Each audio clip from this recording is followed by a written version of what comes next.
हर हर महादेव दोस्तों, स्वागत है आपका हमारे चैनल भक्ति पूजा में। दोस्तों, क्या कोई व्यक्ति अपने भाग्य को हरा सकता है? क्या कोई अपनी किस्मत को मिटा सकता है? और क्या सचमुच में मनुष्य अपने भाग्य को बदलने की शक्ति रखता है? इन्हीं गूढ़ प्रश्नों को उत्तर जानने के लिए आप इस वीडियो को अंत तक अवश्य देखें। इस कथा के माध्यम से हम आपको बताएंगे कि भाग्य अटल होता है या परिवर्तनशील। एक दिन कैलाश पर्वत पर माता पार्वती ने भोलेनाथ से प्रश्न किया। माता पार्वती बोली, हे महादेव, क्या कोई मनुष्य अपने भाग्य को हरा सकता है? क्या कोई अपनी किस्मत को मिटा सकता है? और क्या वास्तव में मनुष्य में इतना सामर्थ्य है कि वह अपने भाग्य को बदल सके?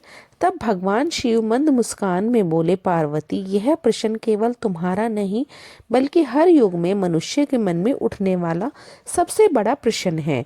कुछ लोग अपने अहंकार को, भाग्य को चुनौती देते हैं, तो कुछ अपने कर्मों से उसे समझने का प्रयास करते हैं। भगवान शिव आगे कहते हैं, आज मैं तुम्हें एक ऐसी कथा सुनाऊंगा जो यह स्पष्ट कर देगी कि भाग्य अटल होता है या परिवर्तनशील, और क्या सच में कोई मनुष्य विधाता के लिखे को मिटा सकता है।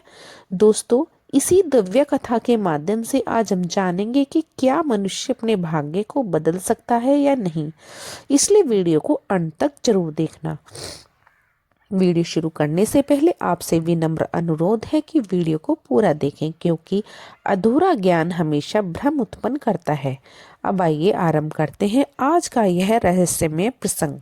बहुत समय पहले की बात है।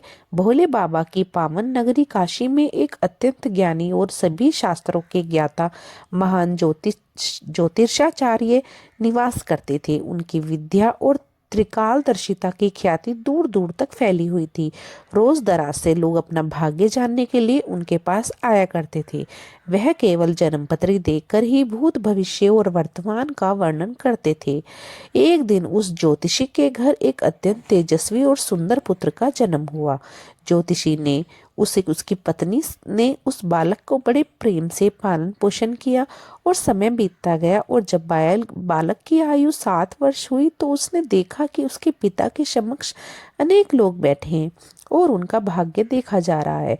यह दृश्य देखकर बालक के मन में भी अपना भाग्य जानने की उत्सुकता जाग उठी। वह अपने पिता के पास गया और बोला कि आपका भाग्य आप सबका भाग्य बताते हैं, तो आज मेरा भी भाग्य खुद देख लीजिए। बालक की बात सुनकर ज्योतिषी ने कहा कि अभी तुम छोटे हो और भाग्य देखने का समय नहीं आया है। यह सुनकर बालक उदास मन से अपनी माता के पास लौट गया। कुछ समय बाद एक दिन वह बालक फिर खेलते खेलते पिता के पास पहुंचा और पुनः जिद करने लगा। इस बार ज्योतिषी मान गया और उसने अपने ही बेटे की पुत्र की कुंडली देखने का निर्णय लिया। जैसे ही उसने गणना की कि उसने ग्रंथों में देखा, उसका मन विचलित हो गया। उसे ज्ञात हुआ कि उसके पुत्र का विवाह एक नीच कुल की कन्या से होना निश्चित है। यह जानकर वह भय और अहंकार से भर उठा। उसने सोचा कि यदि ऐसा हुआ तो समाज में उसका मान सम्मान नष्ट हो जाएगा। तभी उसके मन में यह विचार आया कि जब वह भाग्य देख सकता है तो उसे बदल भी सकता है। आगे गणना करने पर उसे पता चला कि गंगा तट के पास 50 कोस दूर एक मछुआरे के घर 6 माह की कन्या है जिसका नाम चंद्रमुखी है, और वहीं उसके पुत्र की भावी पत्नी है। यह जानकर उसने निश्चय किया कि वह ब्रह्मा के लिखे विधान को बदल कर ही रहेगा। इसी संकल्प के साथ वह मछुआरे के घर पहुंचा। मछुआरे ने महान पंडित को देखकर उनका आदर सत्कार किया।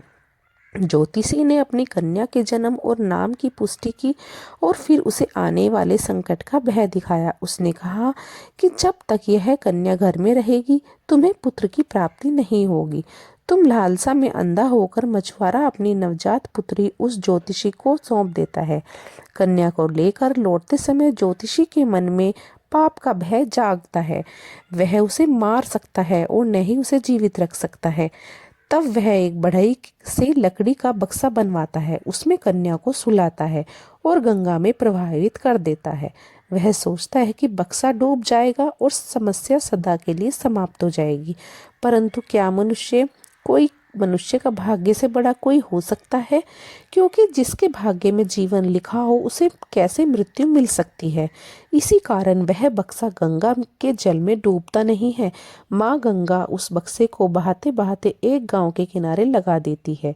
उसी गांव का एक पंडित प्रतिदिन भांति स्नान कर गंगा के तट पर आया। तभी उसकी दृष्टि इस लकड़ी के बक्से पर पड़ी। जब उसने वह बक्सा खोला तो देखा कि उसके भीतर एक अत्यंत सुंदर कन्या लेटी हुई है और अपने पैरों का अंगूठा चूस रही है। वह पंडित संतान ही था और प्रतिदिन माँ गंगा से संतान प्राप्ति की प्रार्थना करता था। उस कन्या को देखकर उसके मन में विचार आया कि माँ गंगा ने ही उसकी प्रार्थना स्वीकार कर यह पुत्री उसे प्रदान की है। वह कन्या को लेकर प्रसन्न मन से अपने घर लौट आया। घर पहुंचकर जब उसने कन्या को अपनी पत्नी को दिखाया तो पत्नी भावुक होकर बोली कि यह तो कितनी सुंदर पुत्री है। तब पंडित ने कहा कि माँ गंगा ने हमें यह कन्या संतान के रूप में दी है और आज से ही यह हमारी इकलौती पुत्री होगी। हम इसका अच्छे से लालन पालन करेंगे और इसे उत्तम संस्कार देंगे। समय के साथ साथ वह कन्या बड़ी होने लगी और उसकी सुंदरता दिन प्रतिदिन बढ़ती चली गई। वह इतनी अनुपम हो गई कि उसके सामने अप्सराएं भी फीकी पड़ने लगी। जब वह कन्या सयानी हुई तो एक दिन पंडिताई ने अपने पति से कहा कि अब हमारी बेटी का विवाह करने योग्य हो गई है और इसे हमें इसके लिए अच्छा वर देखना चाहिए। पंडित अपनी इकलौती पुत्री के लिए वर खोजने निकले और खोज करते करते काशी नगर पहुंच गए। काशी के लोगों ने उन्हें एक महान ज्योतिष के बारे में बताया जिनका पुत्र विवाह योग्य था। यह सुनकर पंडित उस ज्योतिषी के घर पहुंचे और अपनी पुत्री का विवाह का प्रस्ताव रखा। ज्योतिषी ने यह सुनकर मन ही मन प्रसन्न हुआ और उसे लगा कि उसने अपने पुत्र का भाग्य बदल दिया है। विवाह की तिथि निश्चित हो गई और विवाह संपन्न हुआ। ज्योतिषी इस बात से अत्यंत प्रसन्न था कि उसने भाग्य को परास्त कर दिया। कुछ समय बाद किसी कारणवश ज्योतिषी का पुत्र चंद्रकांत बाहर गया। उसी दौरान चंद्रमुखी ने ससुर से अपना भाग्य देखने की इच्छा प्रकट की। जैसे ही ज्योतिषी ने उसका भाग्य देखा उसके होश उड़ गए। उसे समझ आ गया कि यह वही कन्या है जिसे उसने गंगा में बहा दिया था। उसने चंद्रमुखी को समुद्र तट ले जाकर एक अंगूठी समुद्र में फेंक दी और कहा कि जिस दिन यह अंगूठी मिलेगी उसी दिन घर लौटना। चंद्रमुखी ने बहुत प्रयास किया पर अंगूठी नहीं मिली। आगे चलकर वह एक राजपूत परिवार से मिली जिसने उसे अपने यहाँ आश्रय दिया। उधर ज्योतिषी ने अपने पुत्र से झूठ कह दिया कि उसकी पत्नी गंगा में डूबकर मर गई है। भाग्य का खेल देखिए कि वही अंगूठी एक मछली के पेट में आ गई और वही मछली उस राजपूत परिवार के घर पहुंची। मछली काटते समय चंद्रमुखी को अंगूठी मिल गई। उसी समय संयोगवश ज्योतिषी और उसका पुत्र उसी राजपूत के घर पहुंचे। जैसे ही चंद्रकांत ने चंद्रमुखी को देखा सारा सत्य प्रकट हो गया। तब ज्योतिषी ने स्वीकार किया कि वह विधाता के लिखे भाग्य को बदलने चला था और उसके प्रयास में उसने अनेक अधर्म किए। अंत में वही हुआ जो भाग्य में लिखा था। दोस्तों, इस कथा से हमें यह शिक्षा मिलती है कि भाग्य का लिखा हुआ कोई नहीं टाल सकता और न ही कोई मनुष्य मिटा सकता है। जो लिखा है वही होकर रहता है। केवल परमात्मा ही ऐसा है जो भाग्य बदलने की शक्ति रखता है। इसलिए सदैव अच्छे कर्म करें और ईश्वर पर विश्वास रखें। यह कथा आपको पसंद आई हो तो कमेंट करना, वीडियो लाइक करना और इससे अधिक से अधिक लोगों तक शेयर जरूर करना, क्योंकि ज्ञान बांटना सबसे बड़ा पुण्य होता है। और कमेंट में हर हर महादेव लिखना ना भूलना। मिलते हैं अगली कथा के साथ।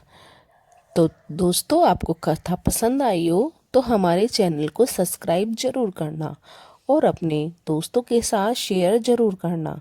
नेक्स्ट कथा मुझे किसके ऊपर बनानी है दोस्तों, ये भी मुझे कमेंट करके जरूर बताना।